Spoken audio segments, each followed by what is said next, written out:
Fl-isem tal-Missier, tal-Iben, tal-Ispirtu Santu, il-paċi magħkom.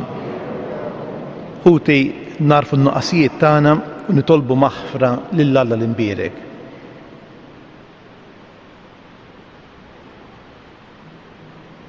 Mulej ħniena, Kristu ħniena, mulej ħniena. Iħenna lina Alla li jista' kollox jaħfrinna dnubietna u jwassalna fil-ħajja ta' dejjem. Nitolbu.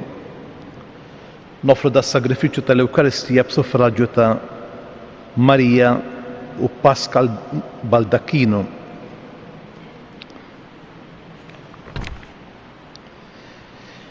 Għamil mulej li nkunu dejjem qawwijin u sħaħ fir-ruħ u l-ġisem u bit-talb glorjuż tal-Verġni Imqaddsa Marija neħilsu mill-lawċ ta' issa u niksbu lena ta' dejjem bibnek Ġesu Kristu Sidna li huwa Alla li miegħek jgħix u jsaltan flimkien mal-Ispirtu Santu għal dejjem ta' dejjem.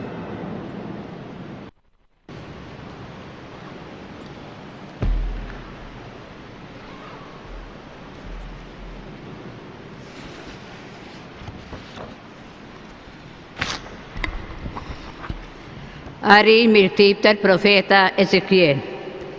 Dak iż-żmien il-mulej jgħajjad fin-nejja b'leħen qawwi u qal: Irstqu intom li tikkastigaw il-belt, kull wieħed minnkom bl-armi qarrieda f'idu, u wara jersqu 6 irġiel min-naħa tal-bib ta' fuq li jħares lejn it-tramuntana, kull wieħed minnhom bl-arma f'idu biex ifarraq. F'nofshom kien hemm raġel ieħor li jibes għażel u kellu fuq ġenbu il-meħtieġ artija. Daw l-irġiel marru u qagħdu ħdel l-artal tal-bronż.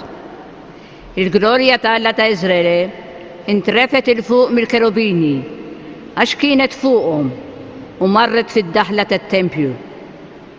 Imbagħad il-mulej sejjaħ lir-raġel li jibes l-għażel li kellu meħtieġ għall-kitba fuq ġenbu u qallu: Għaddi minn nofs il-belt, minn nofs Ġerusalem u għamel il-marka li ta' fuq ġbin dawk li sibhom jittieħdu u jitbekkew minħabba il-żiżijiet kollha li jsiru fija.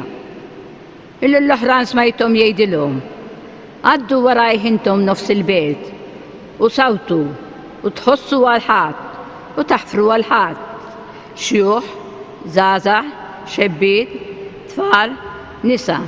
Oqtluhom sal-aħħar wieħed, imma tersqu lejn ħadd minn dawk li għandkom il-marka fuq ġbinhom.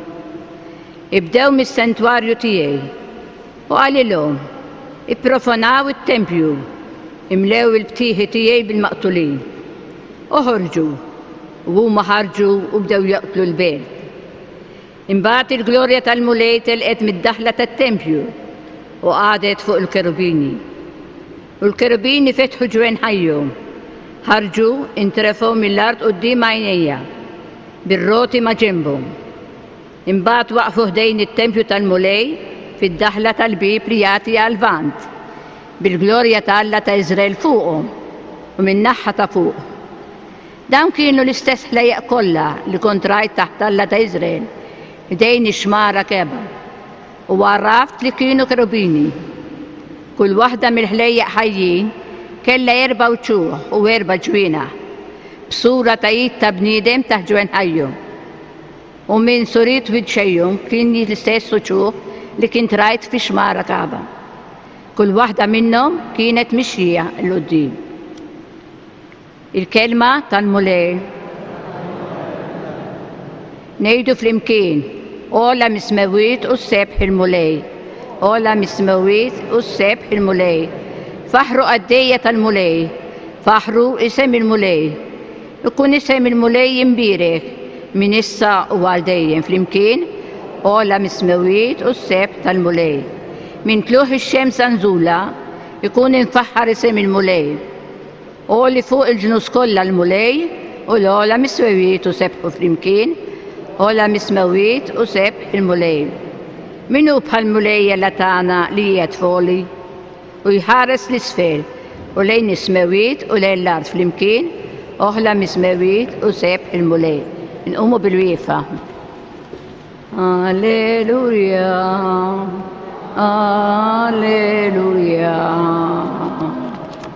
alleluja.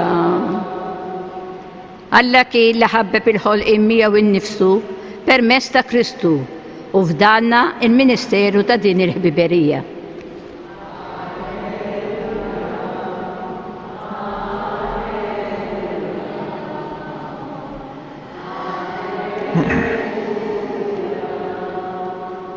Il-mulej ma'kum għar mill-Evanġelju skont San Mattew. F'dak iż-żmien Ġesu qal lid-dixxiepli tiegħu: jekk ħowk jaqa' f'xi dnub, mur sibu waħdu u idbu. Jekk jisma' minnek tkun irbaħt lura lil ħowk. Jekk ma jismax, erġa' mur u ħomijek wieħed jew tnejn oħra biex kull ma jingħad jissaħħaħ bil-kelma ta' żewġ xhieda jew tlieta. Jekk imbagħad anqas minnhom ma jkun irid jisma', mur għid lill-Knisja. U jekk anqas mill-Knisja ma jkun irid jisma', żommu b'wieħed pagan u pubblikan. Tassew ngħidilkom li kull ma torbtu fuq l-art ikun marbut fis-sema. Kull ma tħollu fuq l-art ikun maħlul fis-sema.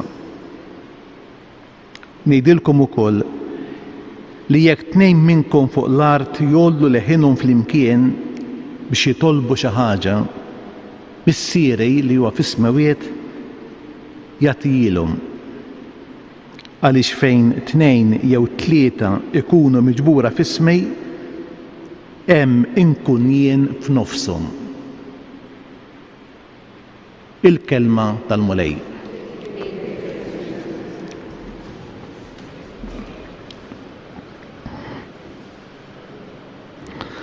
Il-koll niftakru meta ftejt xurilu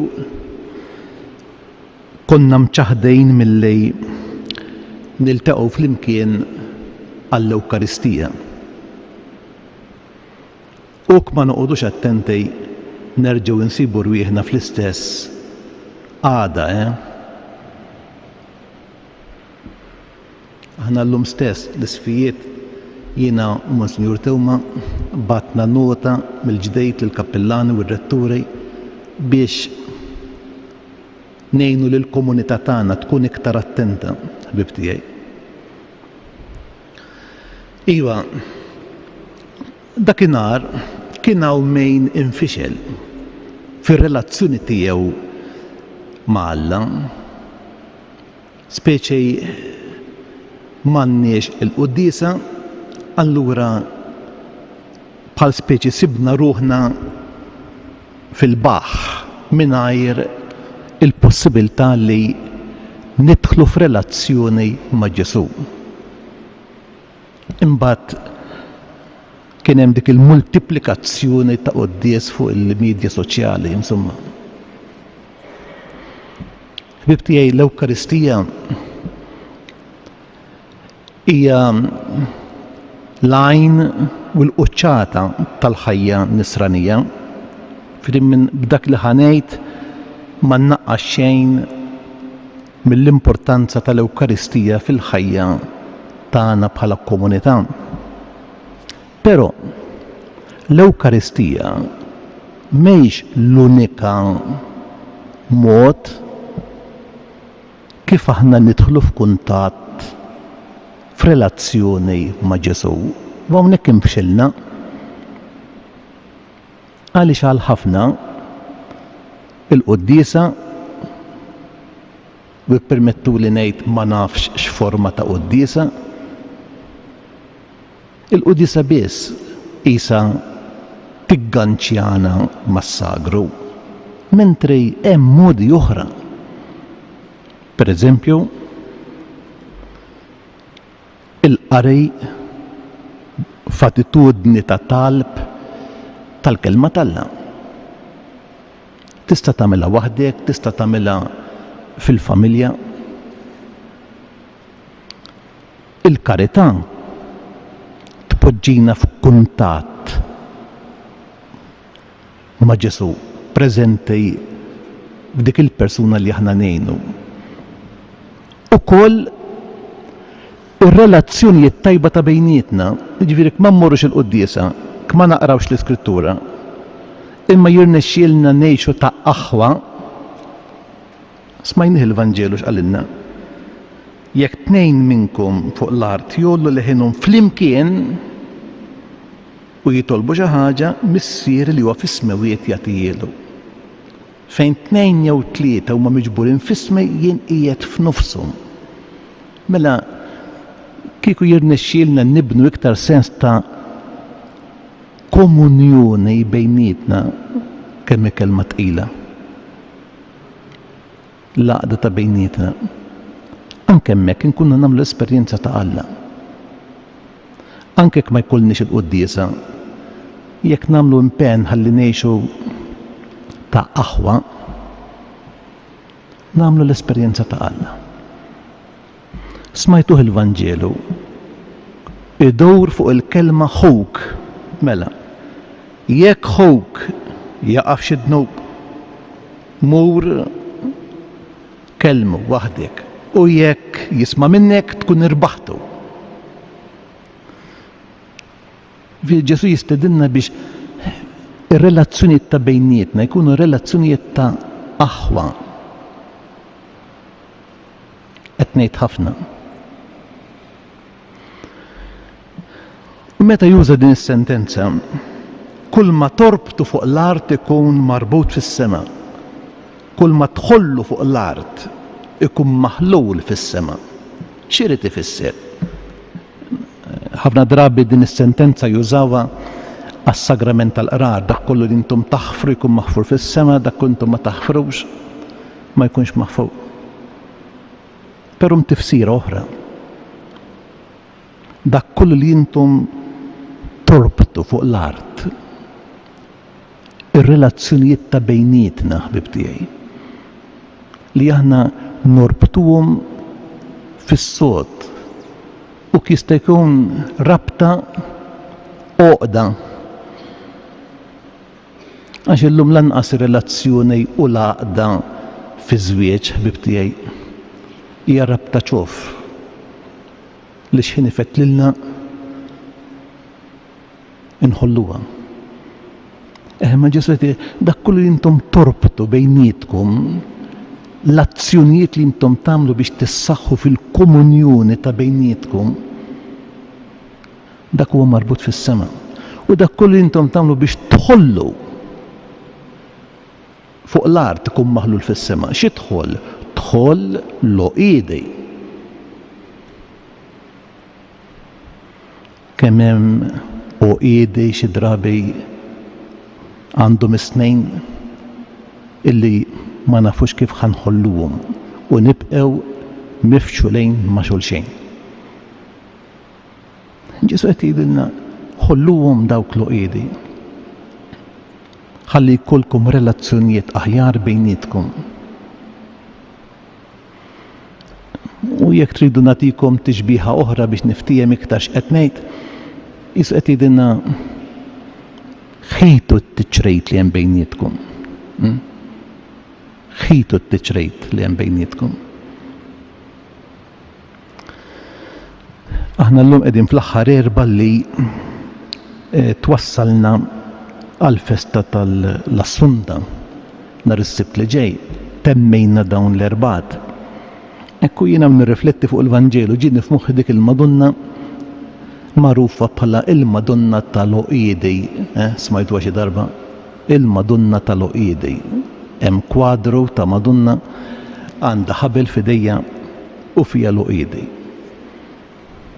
U jien nikkontempla l-Madonna dik li tenna biex nagħmlu, naqdu, norbtu dak li m'għandux jinħall u hija dik ukoll li tħoll l-oqiedi tal-ħajja tagħna.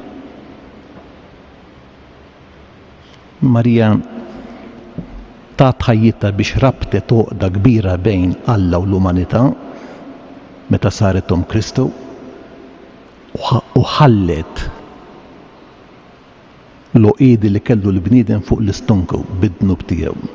Għalhekk bibtijaj fid-dawl tal-Vanġelu f'din l-aħħar tappa fil-mixja tagħna għall-festa tal-Assunta hekk nitolbu lil Madonna tal-oqidi biex tenna norbtu sewwa fejn għandna norbtu u nħollu fejn għandna inħollu. Ikun infaħħar Ġesu Kristu.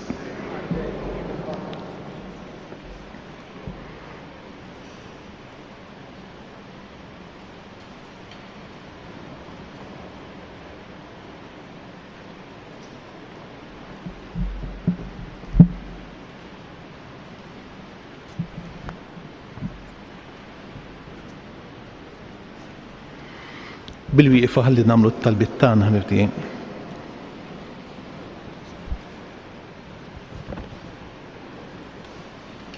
Miġburin flimkien f'din id-dar ta' missierna u ta' Umna Marija, nitolbu lil Alla l-imbierek biex fl-ispirtu bil-verità iseddaq ħajjitna fis-sliem u jenna biex norbtu fis-sod u nħollu dak kollu illi ittaqqal il-ħajja tagħna.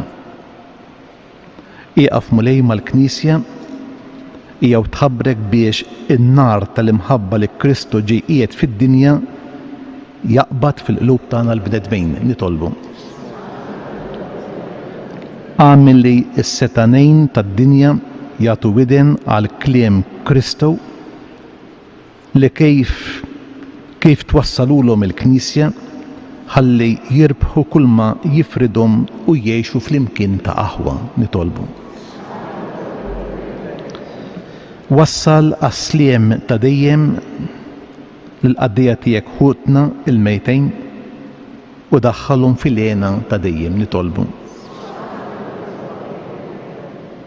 Ikunu l-qaddisin tiegħek eżempju għalina biex inwarbu minna kull xkiel ta' dnub u b'qalbna qawwija niġru fit-triq li għandna qudiemna biex inwasslu is-sliem ta' Kristu. Nitolbu. Fiskiet nagħmlu t-talba personali tagħna.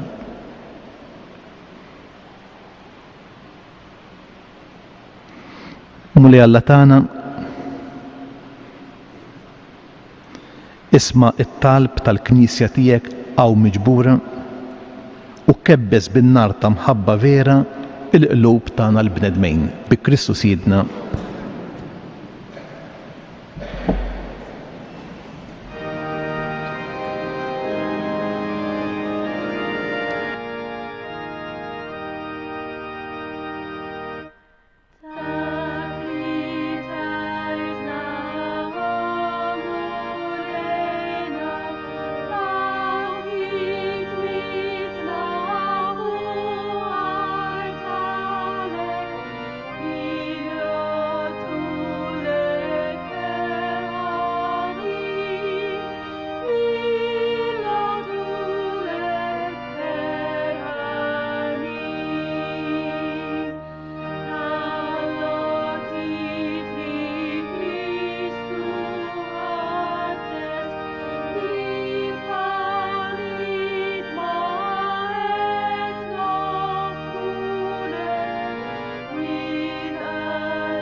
Itolbu ħuti biex is-sagrifiċċju tiegħi u tagħkom ikun jogħġob lil Alla, il-Missier li jista' kollox.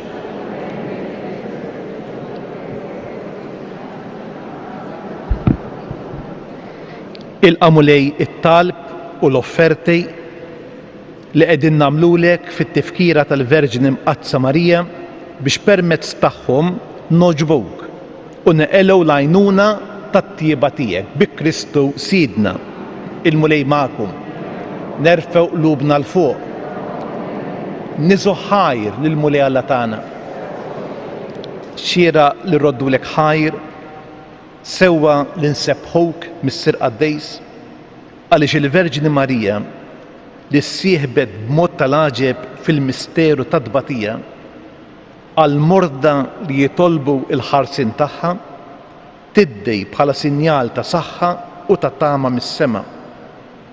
Lil dawk li jħarsu lejja tagħtihom eżempju tar-ruħ marbuta għal kollox mar-rida talla, kollha kemm hija xebħ ma' Kristu li bl-imħabba bla qies tiegħu għalina refa' fuqu il-mart kollu tagħna u tabba bin-niket tagħna. Bih l-qtajja kollha tal-anġli ferħana l dejjem quddiemek iqimu l-kobor tiegħek flimkien ma' tagħhom ilqa' nitolbuk it-tifħir tagħna waqt li flimkien intennulek. Għaddejs, għaddejs, għaddejs. Ismew tal-art mlija bil-glorja tiegħek. Osanna fil-għoli tas-smawiet. Mbierek minn ġej fissem il-mulej. Osanna fil-għoli tas-smawiet. Għaddis tas-sew int mulej, inti lajn ta' kull qdusija.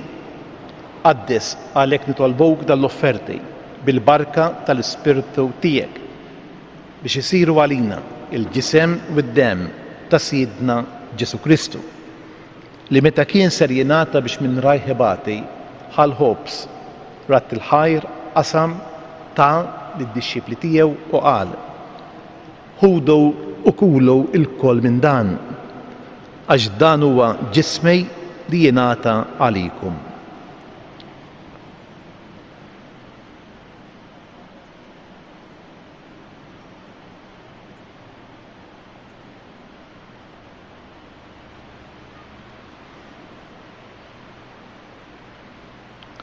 Hekk ukoll wara li klaħal kalċej reġa' rat il-ħajr tal id-dixxipli tiegħu qal: ħudu ixorbu minnu l-koll għax dan huwa l-kalċej ta' demmi tal-patt il-ġdejt li jibqa' dejjem. Id-demm li jixxerret għalikom wal bnedmin kollha għal maħfra tad-dnubiet. Għamlu dan tifkira tiegħi.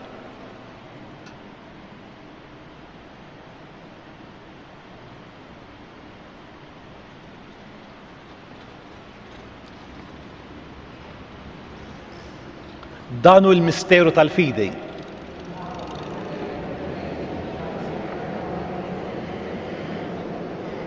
Għalhekk mulej aħna nagħmlu dan tifkira tal-mewt u l-qawmien ta' Sidna Ġesu Kristu, nofrulek il-ħobs tal-ħajja, il-kalċej tas-salvazzjoni u rroddulek ħajra xogħġbok tilqana hawn quddiemek biex naqduk. Miċċu kontana nitolbu li l-Ispirtu Santu jaqadna f'ġisem wieħed lilna li nieħdu sehem il-ġisem u d-dem ta' Kristu. Ftakar mulej fil-Knisja tiegħek imxerda mad-dinja kollha u wettaqa fl-imħabba flimkien mal-Papa Franġisku miegħi għaddej tiegħek mingħajr ma jistħoqli, Anton l-Isqof Maħtur u mal-Ministri tiegħek kollha. Ftakar fħutna li raqdu bit-tama tal-qawmien. Ftakar fil-mejtin kollha. Daħħalhom quddiemek fid-dawl tas-sebħ tiegħek. Ħenna lina l-koll nitolbuk. Għati lilna wkoll il-wirt tal-ħajja ta' dejjem.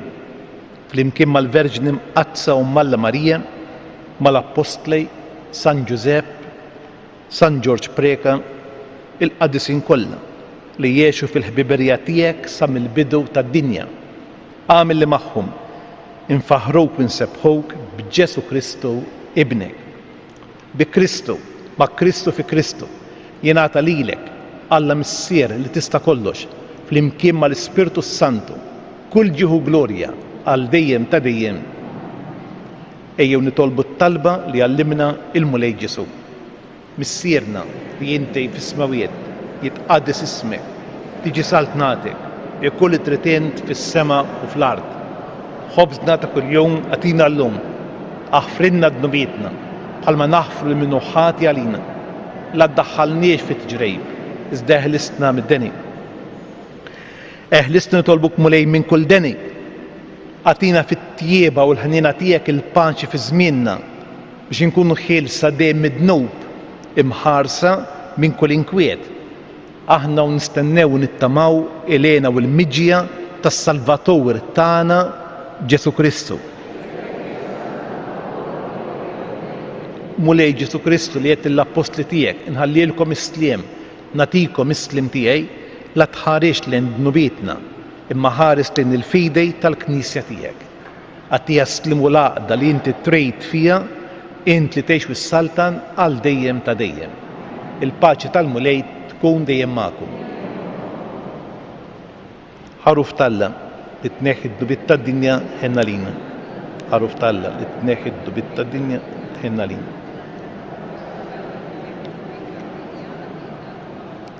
Danu l-ħaruf Talla, danu li jneħħi d-nubiet tad-dinja, ħen jindawk mistiedna għall-ikla tal-ħaruf.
Nitolbu.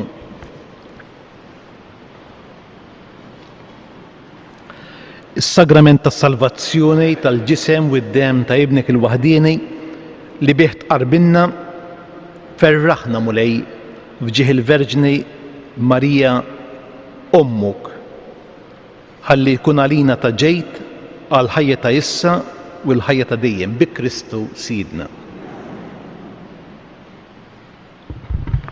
Xtieq nagħmlilkom xi avviż importanti. L-ewwel ħaġa nfakkarkom biex inkomplu meta niġu s-santwarju nisimgħu l-quddies inżommu d-distanzi. Kif tafu fuq kull bank żewġ persuni biss jistgħu joqogħdu, 2 fit-tarf, jistgħu joqogħdu aktar minn żewġ persuni jekk tkun l-istess familja. Huwa obbligatorja l-użu tal-maskra jew tal-visor u anke it-qarbin isir biss fl-idejn. Niġu issa għal velja ta' Santa Marija għaliex kif tafu dawn l-erbat dejjem jalqu bil-velja ta' Santa Marija. Minħabba ċ-ċirkustanzi li qegħdin fija, il-velja se ssir nhar il-ġimgħa fit-8 ta' filgħaxija fis-santwarju b'numru limitat ta' persuni. U l-persuni diġà huma magħżulin. Għalhekk inħeġġukom biex intom però issegwu kollox mid-dar peress li din il-velja se tkun imxandra fuq TVM2 u fuq Radio Marija. Biex hekk anke ikun hawn mhux aktar minn 30 ruħ. Ġifieri s-santwarju ħajkun limitat għall-aħħar. L-adorazzjoni u l-qudiesa ta' nofs il-lejl ġew kanċellati, m'hemmx se jsiru. Imbagħad nhar Santa Marija il-quddies ikun dejjem l-istess bħal dak tal-Ħadd. Grazzi. Il-mulej magħkom. Ikun imbierek isem il-mulej. L-għajnuna tagħna f'isem il-mulej. Iberikkom Alla li jista' kollox il-Missier, l-Iben u l-Ispirtu Santu. Morru fil-paċi ta' Kristu.